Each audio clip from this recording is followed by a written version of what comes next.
On this episode of the Late Night Startup Show, we are speaking with Matt B. Davis, owner and founder of Obstacle Racing Media and the Atlanta Podcast. But first, we'd like to thank our sponsors, RCR Video Marketing Group, an Atlanta-based video production company creating compelling content to fast-forward your business, and Amazon UPC barcodes.com. If you're new to selling products on Amazon and you realize that you need legal barcodes, check out Amazon UPC barcodes.com. They're the #1 source and the cheapest source for UPC and EAN barcodes, and all their barcodes are GS1 certified. And use coupon code RCR Video for 10% off all of your orders. All the products come with a lifetime guaranteed and are highly recommended by Amazon representatives. Let's get into the show.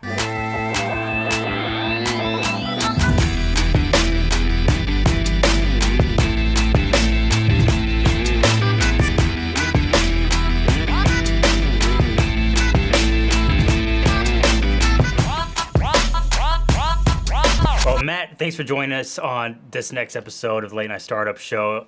I looked up your profile and your history, and super motivating to see how many races you've run in the obstacle race, industry, and just the intensity that goes into that, and how you've taken that and put it into Obstacle Race Media as a business, and now the Atlanta Podcast as a business. So, how did you get here? Where did you start? How far do we want to go back? As far back as you're comfortable going. Well, I think it helps in the context of how I became a business owner. I think it does make sense. So I knew at a very young age I could not work for the man. Okay, so my early 20s, I did stand up, and that was going to be my ticket. Right, I was going to be famous comedian, and I'll never work a day job. And I started temping. I was in Boston, and I started temping in Boston, and that was so corporate, straight out of Office Space culture that I was convinced. I was like, I'm never doing this. Yeah. I can curse here, right? Yeah, or maybe beep it, but it's okay. Okay. Curse all you want. That was all I needed, like one diversity seminar, and I was like, yep, forget it, right? This is HR nightmares. I'll never do this. But I didn't know that I was this entrepreneur. Like, that word doesn't mean what it does today, right? It's very hip to be that now. Yeah. And I think entrepreneur, to me, it was like the kid that mowed lawns at 14 and already had a business. Yeah. And like, he had 3 other kids working for him. And I was like, I'm not as smart as that guy. I did stand up, and then I moved to LA because I was definitely going to get off the plane and be famous, because that's what happens, right? Yeah. You're all anointed. Yep. All the time. And that didn't happen. Yeah.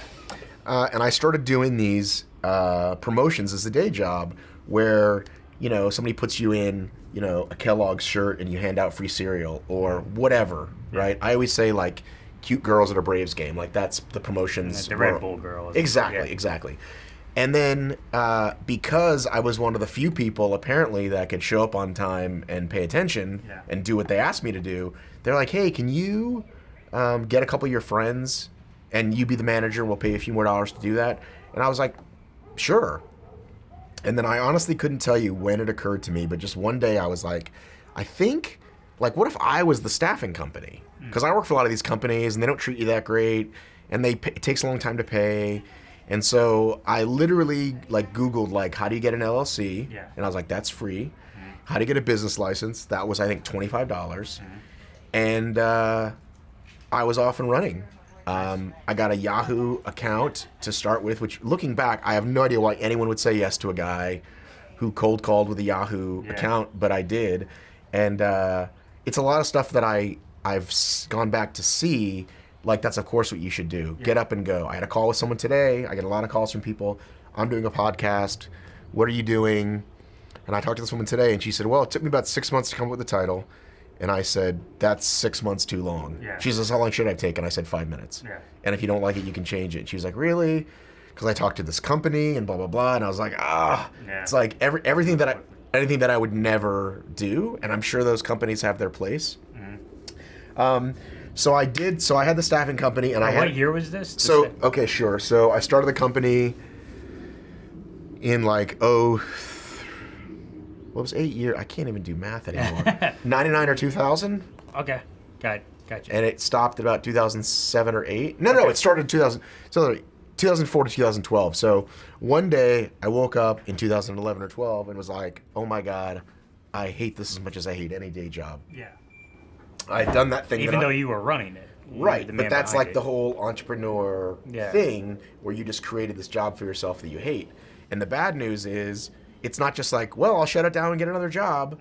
Like I never had a business degree, I never had a business plan, I never got a loan. Like I don't have any skills other than being like doing what I'm doing. So what the hell am I going to do? Yeah. Plus now I have a wife, now I have a kid, and I'm like, well, I guess I'm stuck doing this thing that I hate. Wow. And How long did it take you to get to that point? So you started in 2004, and was it like 2 years that you decided, look, I hate doing well, this? I think I think many entrepreneurs can relate to when you realize like, wait a minute, I'm getting paid, and like they're doing the work. Yeah. Right? Like these people were out and they were the one handing out the soft drink, and I was back at home like with my wife. I'm like, this is awesome. Right? And the thing I say all the time is you think working for yourself means you're accountable to no one, and it's the exact opposite. Yeah. You are accountable to everyone, right? Everyone who works for you that you owe money to, everyone that is hiring you, that they're paying you, everybody. So it's the opposite. And again, I don't have a problem with that, and I can take ownership of that, but it's a lot of headaches. Yeah. And a lot of the other thing I do that I tell people about all the time is I did this thing called one Client Itis, which is you have one huge client and then they rule your fucking life. Yeah. And that's never the way to go. And the fear is if I lose this client, what am I going to do? But the truth is you should always, like I remember when I read that in Tim Ferriss's book when he drew the line on the 4-hour work. Have you read the 4-hour work week? I haven't. Oh my God. I haven't yet. The So 4-hour work week. So there's a few must buys. Like I don't know if you do show notes, but like I think every entrepreneur should read the E-Myth, and everybody should read 4-hour work week. Okay. So he talked about it's the 20/80 rule, right? And so you've got these like these two clients that are getting all the business and all your time. And he said he laid the law down, right? Like the ones that would wait. This is back in the faxing days. They would fax him last minute, but he was afraid to let it go, or they'd be a pain in the ass. And so he took his 4 biggest clients and sent them this like manifesto. Yeah. This is how I do business from now on if you want to do business with me. And 2 said, fine, fuck you right away. Yeah. And then one stayed, and the other one, they talked about it and it got a little bit better, or whatever the thing was. But that's always the move, because I had this guy who shall remain nameless, who I lost sleep over. And that made my life miserable, my wife's life miserable, because when this guy called at 2 a.m. to fix a problem, I was like, okay. Yeah. I much akin it to the abusive boyfriend or girlfriend, that you take the paycheck, you go there, you get beaten up, you leave and go, I'm never going back to them again. I'm never doing it. That's it. Yeah.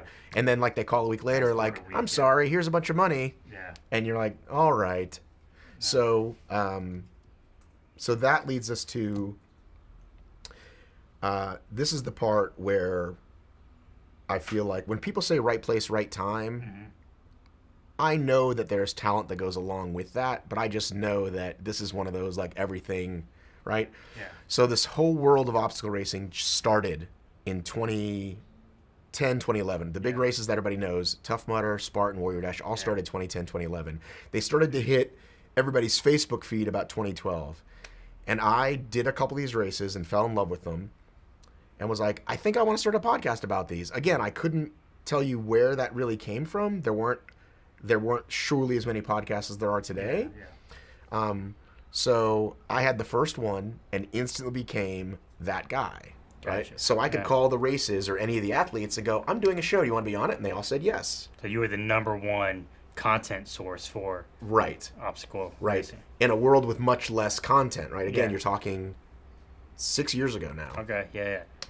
And then because I did the thing that we're probably going to talk about that you're supposed to do, consistent, original, quality content, it slowly built this brand. Somebody reached out to me and asked me to write a book. Somebody asked me to be in a documentary. Yeah. And it's kind of gone from there.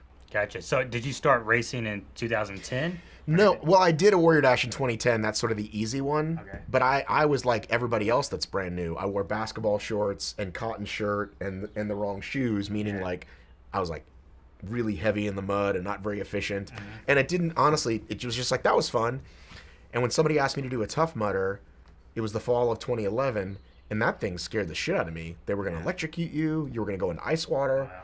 And I was like, like, I should really do this because I'm afraid of it. And my friend Dominic signed up, and I've said many times, so Dominic Karuba, he was in worse shape than me. He was a worse athlete. He was a fatter human being, and he was going to do it. And I was like, all right, let's do it together. Yeah. And it was a life-changing thing where that morning, so it was a February in 2012, it was 28 degrees when we woke up. And all I can think about is I got to jump into ice water at some point today. And it was in the first mile of the race. Now, if you go into ice water it's probably 30 degrees by then, maybe 35. Yeah. But if you go in an ice water bath and come out the other side, you are now a different person. You are someone who didn't do that to someone who did do that. Yeah. And it, like if it wasn't that cold that day, I wonder if I just would have been like, well, that was fun.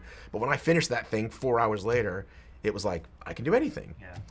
So I started signing up for more, and then just wanted to start talking about obstacle racing. And yeah, that's what happened. So when you started to feel the need to talk about obstacle racing, was it because you had the idea of building kind of this brand and business, or it was just kind of a hobby that you enjoyed? I say all the time, I did it for fun and for free. Mm-hmm. So you were still running the staffing company? Correct. Then? Okay. At what point did you realize I'm going to transition my entrepreneurial entrepreneurial spirit from the staffing company to ORM? Right. So this one was a lot more, I feel like I'm like an accidental entrepreneur, because that's how it happened with the staffing company. So with this, one of the things that happened was a guy in Australia called me and said, I'm launching a magazine called Obstacle Racing Magazine. Yeah. Would you be would you be one of the American contributors? There were only like 4 or 5 of us that had blogs then that were kind of big, other than the companies themselves. You know, Spartan and Tough Mudder were putting out their own content. And he said, do you want to be one of the content providers? And I said, sure. And then the more we talked, he's like, well, you're a business owner. Do you want to be like my American guy? And I was like, what would that entail? He's like, well, I'd pay you a salary, and, this is what it'll be. Yeah. And I was thrilled, right? It's like the opposite of the person that goes from the job to the entrepreneur thing. Yeah. I was like, I'm going to get a fucking paycheck. This is great. Because like we're kind of not, right? So I happily... Well, actually, I came to my wife and I said, honey, what do you think? Like, this is a pretty big gamble, but I think it's going to work out. And she said, okay.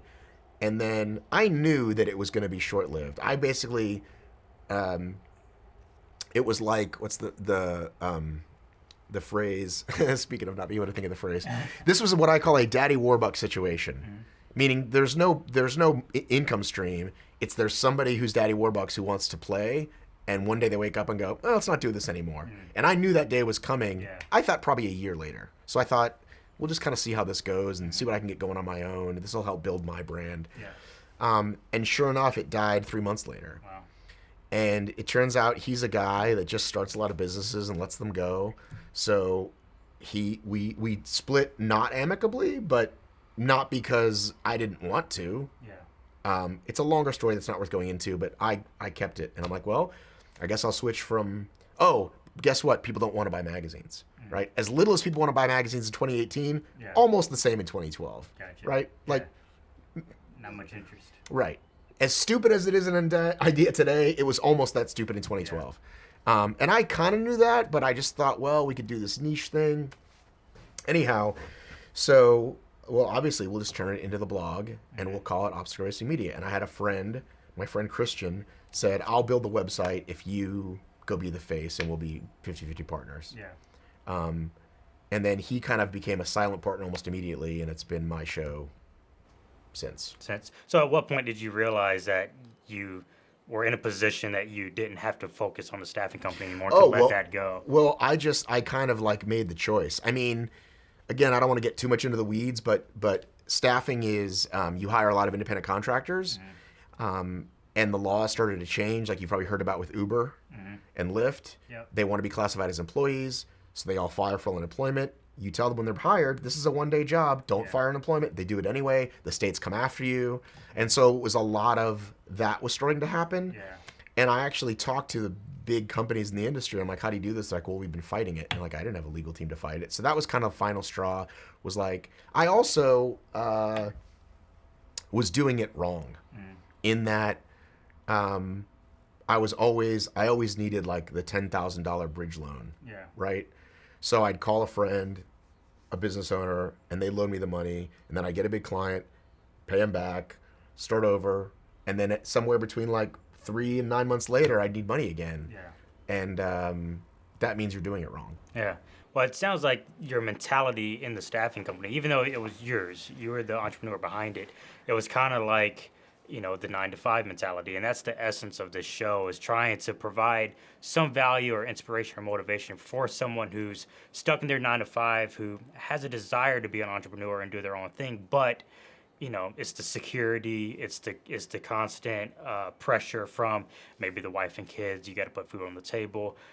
What advice would you give to someone who's kind of feels stuck, kind of as you did, knows that they want to do their own thing, but maybe they don't necessarily know what that is. They don't know what that looks like. Because you said yourself, you kind of are an accidental entrepreneur, which I think is something that isn't talked about that often.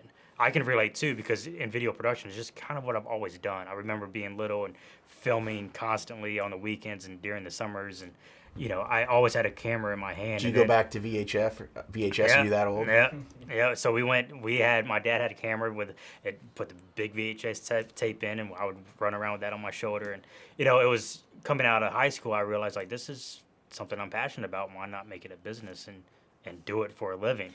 I mean, I kind of feel like if you don't know what it is, you probably should figure it out. Figure it out. Like this. But how do you do that? how would you? Because you did the obstacle racing. But see, so listen. So I'm 46. I realized like this year, like I want to go all in on this all the time, right? I mean, I think it takes a while. I mean, it did for me. Like this woman talked to me today, and she's like, "Well, I'm not sure what I want my show to be about. It could be about one of these 3 different things." I'm like, "Well, then great. Then just start doing those things." But like, I see people, some of these podcasting groups. I don't know if you're in any of them, and you'll see people that are like, I just bought all this equipment. I'm so excited. What should I talk about? Yeah. And I'm like, I think you've done that backwards. Yeah. So I would say, I mean, I think there's a few sort of like ways out there. Like you could probably even Google them. Like, what is something that you would do if money and time weren't an issue? What do you want to do? Mm-hmm. And then figure that out, right? Or list everything you're good at and start thinking about how you can make money doing those things, right? Like just brainstorm, take an hour, and of the 20 things you write down, you might pick one. Yeah. Because I only know how to do it how I did it, which is like figuring out, like I figured out what I'm good at, and I feel like I'm getting better and better at that. Like I'm somebody that isn't afraid of sales, and I think that's a big one for entrepreneurs. Mm-hmm. Like whether you're a baker or a person who builds websites. Yeah. Like, well, I'm really good at what I do, but I don't like sales. I don't want to talk to people. And I'm one of those people that, like, I'm never been afraid to cold call. Yeah. Which, if you ask the 20-year-old me, I'd never have said that. Mm-hmm. Salesmen are fucking scummy. Yeah. But that's just one of the things that turns out I'm good at. Yeah. So we've talked about this before on the podcast, is the difference between a successful introverted entrepreneur and an extrovert. You seem very extroverted. Right. I would probably relate to a little more of an introverted person, but sales are still uber important in building any business. Right. So what's your experience in that? If you could talk to an introverted person, and how do they stay motivated and make sales to build their business, what would you say? I would say the same thing that I give someone who's like shy about like dating. Mm-hmm. It's all practice. Go out there, get a bunch of no's. Yeah. Right? Like if it's going to take 20 no's to get a yes or 100 no's to get a yes, I think the good news is with technology, you don't have to be as good as you used to be. You used to have to knock on somebody's door or pick up the phone a lot of smiling and dialing. Yeah. And now you can fire off 100 emails, 100 IG messages, and you'll eventually probably have to talk to that person, but you've at least gotten in the door, so to speak, and again, this is advice I need to take myself because I get lazy. Yeah. Like sales come in, it goes good for a while, and then it's like, oops, the pipeline's dry. Mm-hmm. I should be, sending these because it's so quick to do. Mm-hmm. But because I don't think you have to be. The other thing people always say is get people around you who are good at what you aren't good at. Yeah. But I think sales is one of those things that's like, salespeople always want a ridiculous commission. How are you going to get anybody to talk about your product as much as you like it? Yeah. So if you can afford to do it or partner with someone that's the sales guy, go for it. Yeah, totally. Well, I like what you said about, you can find yourself being lazy and kind of a little unmotivated, or you just get complacent. And I feel like that's one problem with the 9-to-5ers, that they feel stuck and they let that emotion and that feeling of that's kind of depressing. They feel stuck, and they let that bleed into their them not being motivated to do anything. You know, I could relate. I worked in a warehouse for several years of my life, and there were certain weeks in that warehouse to where I would get home and I knew that I got to get out of here. This is not what I want to do. I don't want to work for the man. But I was so stuck and kind of depressed in that moment that made me not do anything. It's hard to get past that. You seem like a guy that just moves quick. You're constantly moving. You're intense. Right. But you know, what about how did you keep that intensity to go to the next thing, even though you felt stuck? I just feel it kind of like takes what it takes. You know what I mean? It's like, why somebody's stuck in a bad marriage, why are they staying there? Somebody's stuck in a miserable job, why are they staying there? Because by the time you get home at the end of the day, it's all you can fucking do but like go to sleep. Yeah. You know what I mean? I mean, I think the entrepreneurial spirit, as it were, I think it does kind of need to be a part of you. Mm-hmm. And I'm not saying you can't like work the day job to make the other thing happen or do whatever you need to do on the side. When I started ORM, when that guy and I broke up and the salary stopped coming in, I drove for Lyft and Uber for a year and a half and absolutely needed to do it because there wasn't enough money coming in. And then I went back to it in 2015. We kind of had a dry time, and it just was like I couldn't really get it going. And at one point, I just said, okay, what if I just for 1 week just didn't drive anymore? Because it was so easy. Again, it's like the short term versus the long term. Yeah. If I drove today, there's money in my app in 3 days. Mm-hmm. Or now I think you get it every day. But at the time, it was like you could have money in PayPal a week later versus like trying to get the sales thing. Yeah. But when I finally did it, I was like, okay, I'm not driving. I'm just going to work this week. And what do you know? I closed 3 clients. Yeah. So it was like, okay, I'm not going back to driving. Now, if everything dried up on ORM and ATL, would I do it if I had to? Sure. Yeah. But I don't think it wasn't an overnight success by any means. Well, it's still not, dude. Yeah. I don't know about you, but I have a wife and 3 children. 5 mouths to feed is a lot, right? And I could be not balling, but certainly balling more than I am now if I was single. But I'm also someone that couldn't really get his shit together until I got married and had kids. So I can't really say that I'd be. You had that sense of responsibility. Yeah, for some reason. Some people are like, you know, they just from the jump, they're like, yep, I get up every day, I'm successful, blah, blah, blah. I was never that guy. Mm. I'm pretty lazy. Yeah. But the 5 mouths to feed. Yes. Kind of made that go away. Yeah. Well, right. But talking about feeding mouths through podcasts, like you said, and now 2018, doing podcasts is just so popular. Everyone's trying to do some sort of podcast. I mean, that's probably why this started, because you start seeing a ton of podcasts pop up.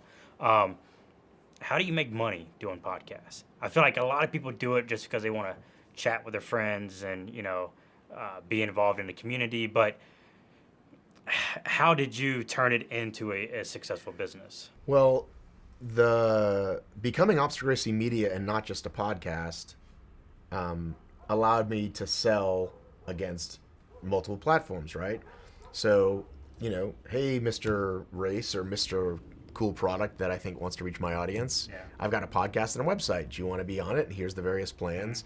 And of course, you know, I charged whatever when I started. And then as I got more and more popular and the website grew traffic, I could raise my rates. Yeah. So now I'm starting with just all the Atlanta Podcast is a podcast. I mean, there is a website, but and there is social media, but I'm not selling any. I'm just selling the space in the air. Mm-hmm. So I'm still gonna have to figure it out. Like I've had one actual paying client and then one favor, like, hey, let's trade. Yeah. But as I get on the phone with these people, I mean, essentially, it's kind of like, I mean, I'm sure you're a Gary Vee guy, right? Yeah. I'm sure he comes up a lot. Yeah, a lot. Yeah. So I just saw one the other day, and it just reminded me, like, so someone's like, what are you gonna charge for your podcast? $250 a month. I give you $100. Sold. Yeah. Right? Because it doesn't matter. Mm-hmm. Right? Just like even now with my prices with ORM, right? I'm always gonna list retail. Yeah. But if they want to make a deal, I probably will. Mm-hmm. Right? Totally. So until some point, you know where you have to say no, right? Like, okay, I can't do it. I just can't do it for this because it's not worth my time and effort, and it's not fair to my other people. But yeah, I'm just kind of figuring it out because I don't have numbers to back it up. Whereas the website, like, I can snapshot a Google Analytics, and here it's just like, look, we're growing, we're this, we're that. I think it'll be great. I'd love to give you a good deal now, and as we grow, you'll grow, and maybe we'll give you a better rate. You know, that whole thing. But yeah, so I'm figuring it out. I've also, like, I want to figure out the Patreon thing because Patreon can be such a great way. But I don't want to do the thing where, like, some people go, okay, here's this content. Now you get more content if you pay for it. I want to make it all free. But you just pay because you think it's cool to support the show that you like. And I don't know exactly how to do that. Yeah. Is that kind of the method that ORM took when it's starting out? You just provided content and value? Well, everything's still free. The customer, the advertisers pay for everything. Gotcha. So what was your approach, though, to make ORM make money when you first started out? Because, like I said, there's so many people that are doing podcasts as a business, trying to do it as a business. It's like, I mean, I hate to just fucking mimic Gary Vee the whole time because I'm actually not nearly as into him as a lot of people are. But there's just a few tenets that just stick, right? And going all in on your strengths is one of them, and it's the long game. So I've always known that if I do this right, that it'll work. So it means just to keep pumping out the content and put out stuff that's not perfect and just keep feeding the machine. And interestingly enough, what's made me the most proud is that there have been some controversies in obstacle racing, which if you don't care about obstacle racing, it doesn't matter. But either races or brands that were being shady, and we were the only ones to call them out. And how did that look on your analytics? Well, that's the thing, is that the first time it happened with a race, it was like the comments were split down the middle. Thank you for calling this guy out, or you're horrible, we like this guy, you're bringing down the sport, which is like, it's like the most insane, like, straw man thing. Like, how could that's what I want to do. I want to bring down obstacle racing. I want to take away my own income. And 6 months later, when those guys were still shady, and then 3 months later when they went out of business, it was like, oh. So now every time we've done that since, it's like, you guys are the shit. Meanwhile, my competitor, okay, my biggest and only real competitor, has always taken the opposite route. Who've ass-kissed for dollars over and over again, and actually gone out of the way to call us out as wrong, which at the time, early on, was like so fucking hard not to fire back. But it's always like, you don't need to. Let your content speak for itself, right? They can do whatever they want. And for people, some people don't care either way. Some people just, whatever. Like, they're just like, but there are a lot of people who, like, have messaged me personally or who see me in a race and are like, thank you for what you're doing. I appreciate what you're doing. And I can sleep at night because I haven't done that. Because a company has given me money to advertise for a year, and then I went out and said, your race is not safe. So. Well, speaking of advertising, you know, kind of to switch gears a little bit, we're in the day and age where everyone thinks that social media is the only form of advertising. Versus, you know, you say you're not afraid to cold call, you're not afraid to send emails and reach directly out to those advertisers or to those races or the people behind the races. Kind of give us your input on what you think about, you know, today's mindset of, like, I just got to hashtag the right things, or I just got to send the right Instagram message. Like, what's the difference between the mindset of social media is the only way to advertise and get clients and money, or, you know, you send emails, you cold call? Is that still important, doing those things? I mean, like, I've never been, I've not really been B2C, right? So I'm not I can't really speak a lot to that. I mean, we've sold merch before, but I've just been always trying to get business for my business. And so to me, that's always been, I think that's the only way to do it, is to talk to people and go see them when necessary, right? Like, always, like, phone call is better than email, in person's better than phone call, right? Because it's always, right? like, what's the old thing? People want to do business with people that they like, and if they meet you in person, it gets you a chance to like them. And again, that's the part I think that I'm good at. This is what I've learned I'm good at, okay? If I were going to boil it down, okay? The word that I would use is enrollment, okay? And like enrollment meaning like come along and do this thing. So whether that's the sales piece, like, hey, buy my stuff, or whether that's like, hey, come be on my show, or hey, you should listen to my show. Like, I'm just good at bringing people in. That's like for whatever reason, that's the thing I have that a lot of people don't have. And it just comes very natural to me. Like, and I can't, I don't think you can teach that. I think you can practice getting past your shyness or whatever. But you know what I'm saying? Yeah, but so, some people would be naturally more gifted in that aspect. I also have people who do not like me, and I'm totally okay with that. And that's tough to not take personally, because I have had that happen where people comment and say horrible things. And that's sometimes tough to swallow, and sometimes I can just laugh at it and be like, I will show them in the long run. But it is tough to take. That's an interesting topic, because I feel like, with today's social media and YouTube and podcasts, it's easy for someone starting out to read just one bad comment and someone that's hating, and spend an hour or even a full day just kind of letting that dictate your attitude. Of like, F this guy. I can't believe he said that. So how do you move past and just I'm getting way better, dude. I think it used to, like, I could lose sleep over stuff. And I'm getting better because it never matters. The next day it doesn't matter. 3 days later it definitely doesn't matter. I'm thinking about something that pissed me off like 2 days ago about somebody, and it's like who cares? And at the time you like so want to like message. It's like, you know what? I'm just gonna. My wife's always good about that. Is like, you know what? I'm just gonna sleep on it. And sleep on it could mean a day, it could mean a week, but it just means don't do anything today. Like, doing nothing is almost always the best thing, because you kind of can't. You can't go wrong. I've always said, if you're not losing sleep over it, then it's not worth stressing about. And a lot of people focus so much on things that at the end of the night they're gonna fall asleep just fine. So just try not to focus on things that you're not losing sleep over. So Matt, I want to hear probably what you think is your worst case that you've experienced so far as an entrepreneur, either through Atlanta podcast, which is still very new and young, or through ORM, or even the staffing agency. What was, because you said you're more B2B, not necessarily B2C. So what was one experience or one situation that happened to where, you just, it shook your world a little bit, or you just wanted to go punch someone, or...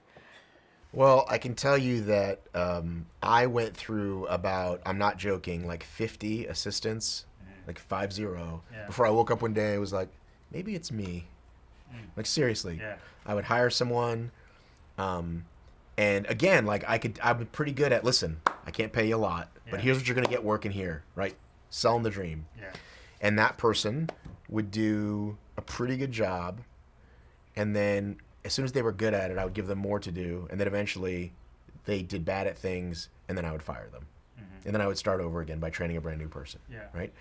I was also a horrible control freak. Now, if you asked me at the time, I would have said, like, I think I'm a little bit, but I'm not horrible. It turns out I'm horrible, right? So this is the story that I tell, that there was a woman that worked for me who was like, I've always been like looking for like the perfect number two, that great ops manager, that great OCD to go with my leadership ADD, right? The Wozniak Jobs thing or whatever. Not that I ever wanted to be an asshole like Jobs, and so this woman worked with me, and she was awesome. And then like we kind of grew the company together. Like, she helped me get these big clients, and then eventually my client stole her, and that pissed me off big time. And I still don't think that's cool to do. Like, they could have just handled it differently. But anyhow, so when it was over, we had kind of this spat going on, and she was like, as far as I know, she was like talking shit about me to like these companies. And I had a lawyer friend drop a letter, because I owed her money, and said, here's your money, and by signing this, you promised not to say anything, right? And she was like, fuck that. She sent it back. So like 6 months later, I had like a change of heart, and I was like, okay, I just owe her the money. I'll send her the money. I sent her the money. She sent it back again. Wow. Okay. Now, somebody has to hate you really badly, because you think the big FU is like, yeah, I'll take your money, but she hated me so much she sent it back. So I would reach out to her, like every whatever, because it always just killed me. And like finally, like years later, she's like, she was in town, and I was like, can we have coffee? And she was like, sure. And she said, do you remember you threw things at me? I was like, no, I didn't. She's like, you threw a pen at me once, and this other time.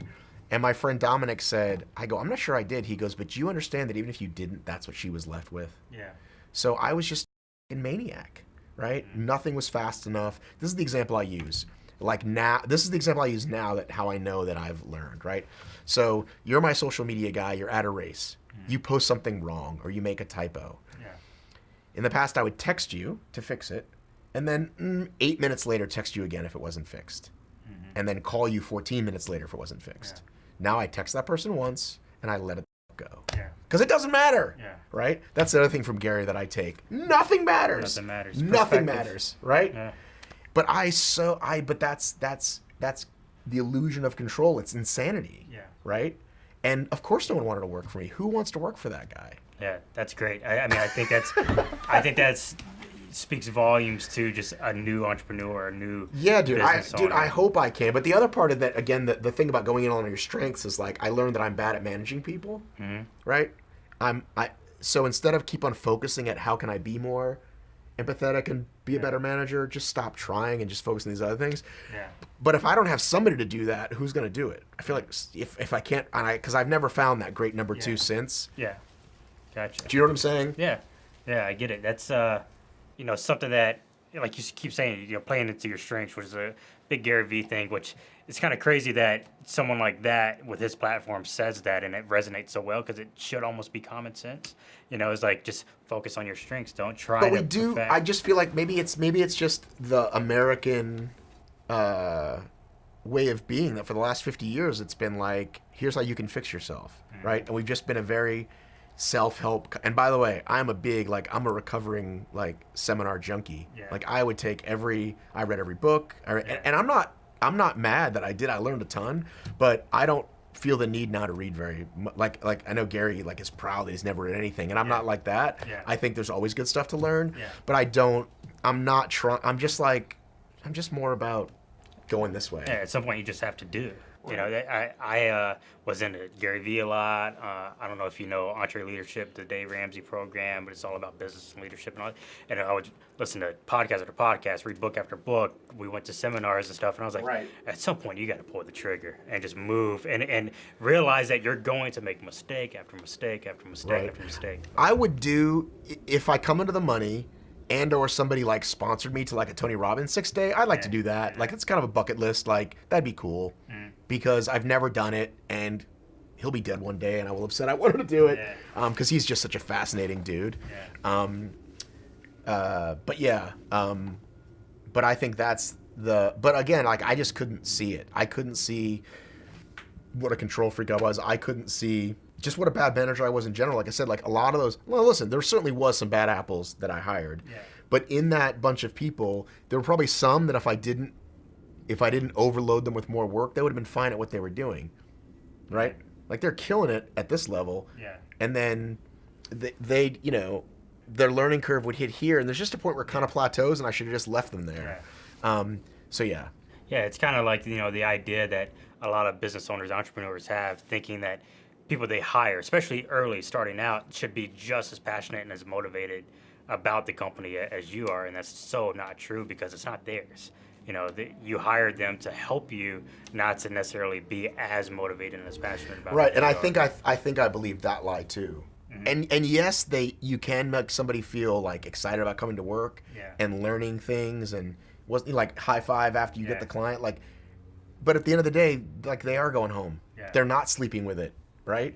Yeah. And we're you're this company 24/7, right? I mean, there's a whole work balance thing that if you want to talk about that, but but they're not. They're going home because their job day is over. They've clocked out. Exactly. Yeah, and hopefully going home and spending valuable time with family, and not thinking about the stress that you have decided to take on as responsibility. Right, but I was so happy to give them the emergency staffing phone. Yeah. I was like, your problem this weekend. You know what I mean? Which was okay to delegate, but just the way that's, you know what I mean? Yeah. Gotcha. Well, what's next for Matt B. Davis? What's the future look like? I think that's something that, is very, yeah, right. It's very good for entrepreneurs and business owners to constantly keep in mind is at least a 5-year vision. Not necessarily that you have to make that happen or have to set that goal and for sure get it, but at least having the stepping stones and the vision to keep moving forward. I want to make money doing this. I want to have my own crew. Yeah. I want to fly wherever I need to fly to get cool content, because that's what I found I'm good at. I'm a good storyteller through digital. Like, I don't think I'm a good storyteller. Like, let me tell you about the time I climbed Kilimanjaro. But the things that I'm good at, it turns out, are interviewing people and telling their stories and being my goofy self on Instagram. I can't tell you why that lands with people, but it does. And it's interesting because I have a woman I'm working with, my friend Betsy, who's become a coach for me. And I started talking to her 6 months ago, and she said, just tell me like a dream day, like what would you be doing? I said, honestly, just talking to people, just doing interviews all day. Yeah. And then like a month later, I was doing that. She's like, okay, well, what next? I'm like, oh, I guess I'd like some money to come with that, right? So doing this enough that I can get enough eyeballs to get the money to do this. However, the other thing is, like, you never know what's around the corner. So today, literally today, I just inked a deal with CBS Digital. They're actually called CBSI now, CBS Interactive, for Obstacle Racing Media, where they're going to put out our content, and it's a revenue share, and it's a big platform for. So that's huge, right? And that's kind of what I was always hoping would happen, right? Is that when you start a niche, like if you start a niche sport or a niche anything, the kind of goal, well, it's funny, my partner who I eventually bought out, like, he had the exit strategy on day one, which I've heard you're supposed to have. I never have. It's always been the accidental entrepreneur, but supposed to be. So his was like, yeah, dude, of course, if we get this thing big enough, Yahoo or ESPN or Outside Magazine, they don't want to do all the homework. They're going to buy us because we're already in the field. So they started calling me in the fall. It fell through, and now it's happening. And is it going to be a huge moneymaker? Maybe, maybe not. But it's a great platform. Putting that logo next to my name, which I was literally doing like while we were talking. I was getting the logo together. I'm going to smack that out there, and that's just a huge like win, man. That's like, I don't think I was saying this to your boy Ray that you just interviewed. Like, isn't that all any of us want? Is for somebody to go, what you're doing is great. We appreciate what you're doing. Whether it's another business or your customers or your audience. Like, but isn't that all of us really want? Right? Like, money is great. But like, so that's like a stamp of approval. Yeah, you need that affirmation to make you feel good about what you're doing. So what's next is, how do I get there? I don't know. I think I could probably do with sitting down with some other business guys like yourself, because I used to do this a lot more often. Just go to lunch with friends and like just talk. So because your deal with unemployment insurance might help me, or oh, who are you using for taxes this year, or whatever, or just talking. So I could probably use a guy to hold me accountable and say, okay, great, you want to have a crew with you, great. What are you doing next week to make that happen? What do you do next month to make that happen? I'm bad at that stuff. I'm bad at the goal setting. I'm more the which there's a lot that comes with that, right? There's a lot of good that comes out of not waiting, right? The girl who took 6 months to pick a name, and me who's just getting it all out there. Somewhere in the middle, there's some good, right? Yeah, that responsibility partner, accountability partner. So you don't want to have advertising for this show. You want this to just be good content for your video company, and then you get customers that way? So what I want the Late Night Startup Show to be is a platform to where I can talk to fellow entrepreneurs and business owners and this is how I keep saying it, is to provide content for them and then value for the aspiring. Because I was in a 9-to-5 and like felt stuck and all that, and it takes a lot of guts and balls to be like, all right, I'm making the switch to working for myself. So ultimately what I want to do is help that person who feels stuck do the same thing. I do want to say this quickly because maybe this will be good or whatever, is that so the reason I was so hung up on finding the video person is because I lucked out. So with Obstacle Racing Media, there was a guy running around shooting GoPros, which everybody did, and everybody still does. And I liked him, and I said, would you help me make like a real race video? Like, let's do something like, rather than just bouncy GoPro and god-awful metal music, which is what every race video looked like. Would you make one? And I gave him, I think, like this much direction. Yeah. And he made this thing that's like, that's exactly what I was thinking. Nice. So then we'd make the next one, and literally I would make like the smallest change. I'd be like, you know what? Could you hold that joke like half a second longer? Yeah. Right? And then eventually it was, you don't need to like show it to me, then post it, like, because I know it's going to be great. Yeah. And like he shared my vision, and it was just great. And he had his own sense of humor. He'd always put a little joke at the end, like kind of like fades out, and then he'd always find something that was a joke, and it was like, this is great. Yeah. But then one day he's like, okay, no more for free, you know. And good for him. Yeah. Because the thing is, he had a company, but he likes his straight job. He makes good bread with a straight job. Yeah. And when he said, Matt, I hated doing this because the clients are always a pain in the ass, but he doesn't have that DNA of the entrepreneur. Yeah. So he eventually needed to get paid, and that's fine, because then I started getting paid, and I could always use him. Mm-hmm. But I still need the consistent quality content that we're not getting paid for, and I can't use him for that, which is kind of a bummer, because like I know he sees it. Mm-hmm. And that's what I've kind of been trying to recapture since, and that I thought I might find with the ATL thing. Yeah. And I'm looking back now and realizing that it's kind of, you know what I mean? Yeah. Because it's not, even when you give people, first of all, there's as Ron Howard says in that masterclass thing, it's this thing called craft, right? Yeah. There's no magic word for like something that he does. But even if I told you, this is how we shoot, get these 10 shots. Yeah. And then you put it together, it's probably not going to be right. Yeah, yeah. Because everyone has their own, way of doing things, their own vision. And you do want when people the thing now that all brands do, if they're smart, is they do find somebody. I give somebody the sign in for the account. I'm not in California this weekend. You are. Shoot the race. Shoot your own story. Yeah. And like anything particular you want, and if they're good on social and on stories, it's because I already thought they were. I was like, everything you always do. Yeah. Like, there's this woman that I know, she's a friend of mine. She's fucking hilarious. Like, she's one of those people whose stories are always funny. Yeah. She doesn't even work for me, but she was at the Olympics, the Summer Olympics 2 years ago. Yeah. And I go, could you do a day on my feed? And she goes, what do you want me to do? I go, nothing different than you already do. And sure enough, it was hilarious. Yeah. Like, I got so many comments. Yeah, that's awesome. So anyhow, awesome. I don't know if any of that. No, that's great. Well, this has been great sitting down just on the porch out here. Right. Your office, just getting a chat. Can we make sure that we give Alkaloid a plug? It's like somewhere in like the show notes, whatever. Alkaloid Networks. Sure. I rent space here. It's an awesome co-working space. So Alkaloid, it's co-working space, which is, I didn't even know, I hate to say this, I didn't even know Alkaloid existed. And I live 5 seconds from here.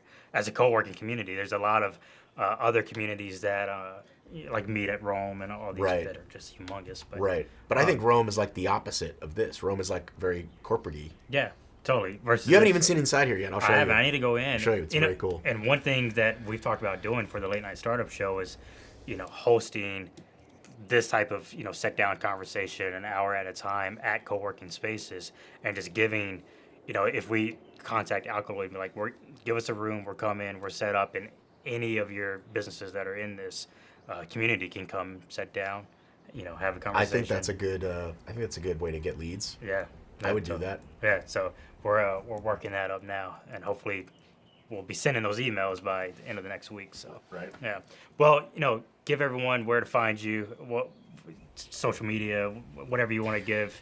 For all your needs in obstacle racing, you want to go to Obstacle Racing Media, and from there you can go to all of our other platforms. And the Atlanta podcast is theatlantapodcast.com, Instagram, ATL Podcast. Awesome. Well, Matt, thanks for joining us. It was my pleasure talking to you.